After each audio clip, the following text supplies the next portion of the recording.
Hello and welcome to Tell Me Something Interesting. I am your host, Dr. Wabudlamini, your local chiropractor, practicing in Durban, KwaZulu-Natal. So today we'll be having a part two of what is chiropractic. So we're going to address some questions that I think some of you might have about chiropractic that were not addressed in the first part of what is chiropractic. Okay, so the first question we're going to tackle today is what exactly is a chiropractic adjustment? Okay, let's look into that. So a chiropractic adjustment is basically when a qualified chiropractor um, administers a force in a particular joint at a particular speed in order to induce movement or motion in that joint. So this is going to is done with the aim of improving the overall function of the joint. Okay, so improving the joint function helps with reducing certain symptoms that one may present with, like pain and discomfort due to joints being stiff or stuck and not moving properly. Okay, all right. And then other people have questions with regards to the popping sound that they hear when they go and get like a chiropractic adjustment. And others are like, should I be worried? What is that about?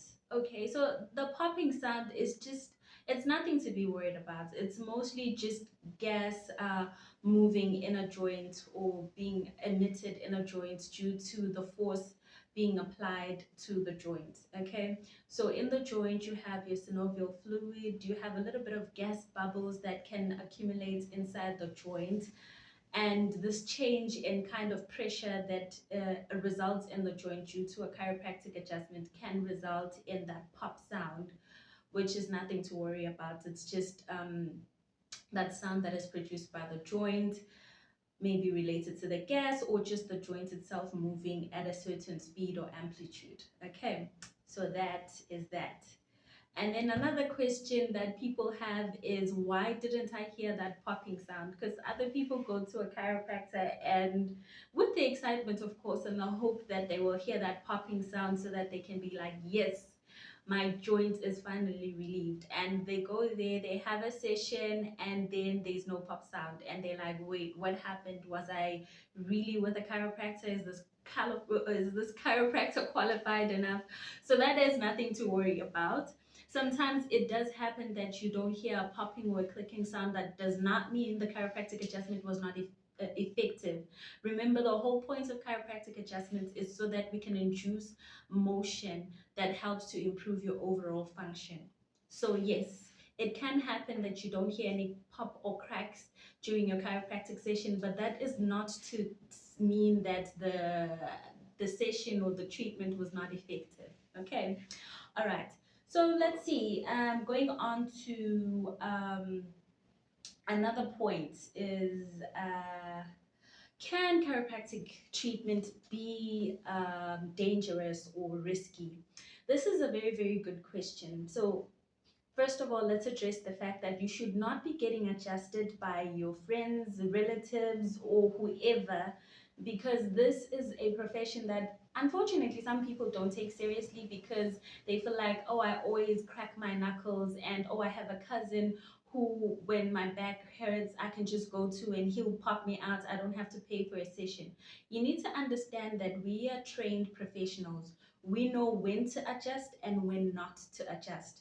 There are certain conditions that are contraindicated to administering chiropractic adjustments. So you need to be very wary of who you allow to be cracking and adjusting your spine, especially the neck.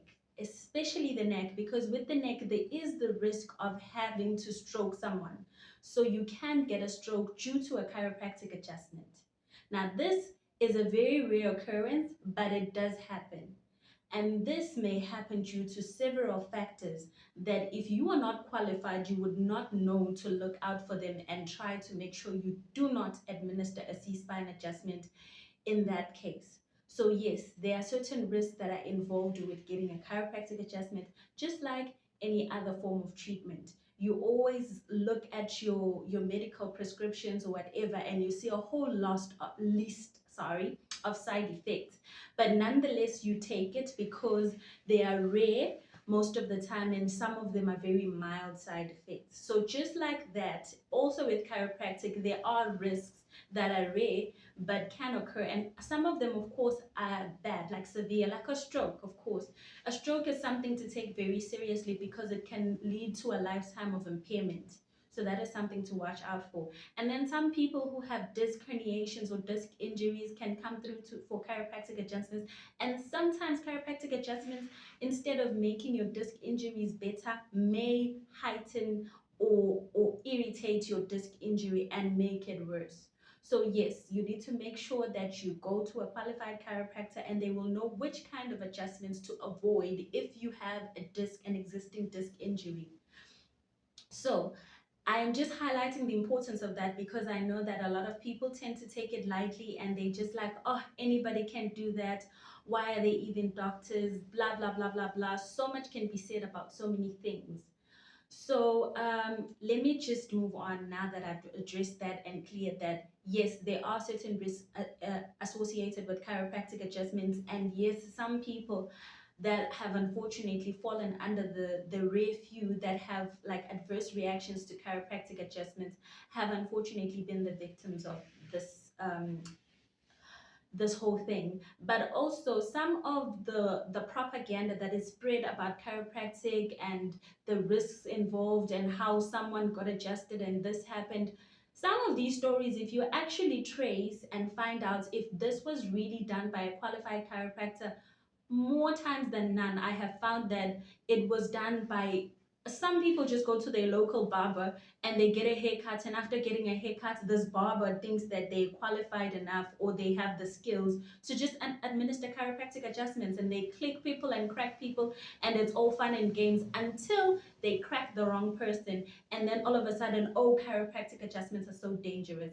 They can be dangerous in the wrong hands.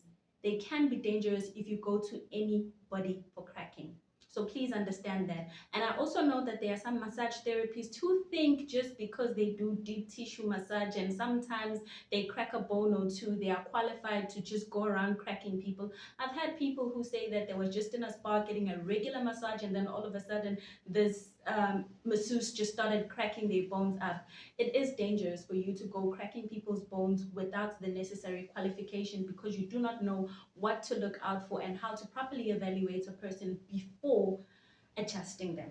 So before we get all up and worked up emotionally about this, because clearly it's a sore spot for me, let us just let that go. Okay, I'm gonna keep looking down. Like I said last time, I have notes just to make sure I stay on track and just to make sure I cover everything that I wanted to cover during this video. All right, so we've covered the risks that are involved. So now that I've addressed that, I'd also like to talk about something that a lot of people have concerns about, which is when your joint just suddenly clicks and pops on its own. We call that crepitus. So crepitus is when your joint makes a lot of noises, whether you're trying to walk or squat or stand up from a seated position, and then your joint makes all these noises like it's cracking and whatnot. And some people get really worried and they're like, oh my gosh, what is going on with my joint? Should I be worried? So in most cases, if your crepitus is not causing you pain, it's just cracking and popping of your joint when you move, whether you walk down the steps or up the steps or whatever, it is nothing to be concerned about. But if your crepitus is associated with pain, then it can be something to worry about. You may be having some form of joint degeneration that is happening in your joints. You may be having other things. Maybe you have arthritis of the joint. So sometimes we mix arthritis. Everyone is just like, I just have arthritis, and there's different categories. So there's degenerative arthritis, there's infective arthritis, there's inflammatory arthritis. So we have to just break it down into different categories. So your joint making noise can be due to one of the following, the ones that I've mentioned, in fact. So when it is due to those, it is important for you to go and get evaluated medically, and then treated for the joint pain, of course, that is associated with it. Also, post-surgery, some people will have a lot of clicking and whatever popping of the joint, because surgery sometimes will cause like minor changes to especially knees. Knees are the ones that are notorious for like causing crepitus on the majority of people, at least I've seen and heard, have the challenge of crepitus. So once you've had like a knee surgery or whatever, you might start to experience some clicking and popping on your joint. It's not something to worry about unless it's causing you pain and you feel like the crepitus is associated with like intense pain or whatever, and it's causing you not to be able to do your day-to-day functions. So in that case, please do consult with your local chiropractor, get evaluated and get treated so that you can get much better, and do your rehab post surgery so that you're able to gain full range of motion and so that you're able to be pain free after the surgery. Okay, so those are the two questions that I felt like would be great if we addressed in today's episode of Tell Me Something Interesting. If you guys have any question that I haven't tackled about chiropractic, you're more than welcome to let me know. Leave me a comment in the comment section. Otherwise, on the next episode, I will try and tell you something else, something interesting. In fact, what I have in mind is something that you can do at home if you're having aches and pains that will cost you less money, but it will actually help you. So if you're interested in finding out what that is, please do tune in on the next episode of Tell Me Something Interesting with me, your local chiropractor, Dr. Wabu Damini. Otherwise, thank you a lot for tuning in today. I look forward to seeing you soon. Bye.